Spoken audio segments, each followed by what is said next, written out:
大家好，我是燕子，每天更新一道菜。今天我们用大虾来做好吃的。先处理一下配菜，莴笋切成条，土豆切成狼牙条更漂亮，然后放到清水里泡着，防止氧化变黑。半个洋葱切丝，青椒切块备用。锅里多放点油，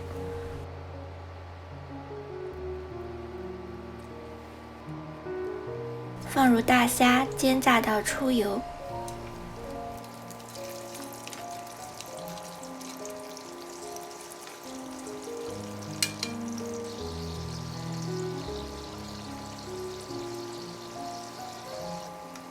一定要炸到这样壳肉分离才香。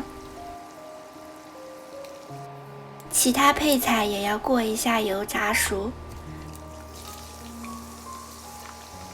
先放入莴笋，炸1分钟，然后放土豆条，炸个2到3分钟。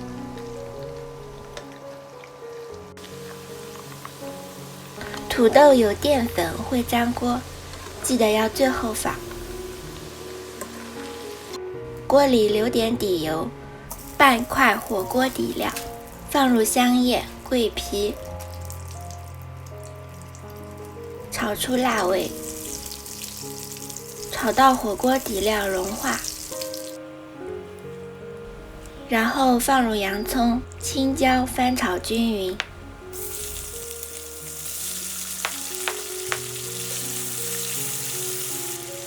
把处理好的土豆和莴笋一股脑倒进去，大虾压轴出场，1大勺白酒，1勺糖提鲜，淋入1大勺生抽，1勺香油，抡起膀子翻炒均匀，最后放入香菜即可出锅。香喷喷的干锅虾，看着就让人流口水。如果你喜欢，也试试吧。好啦，本期视频就分享到这里了。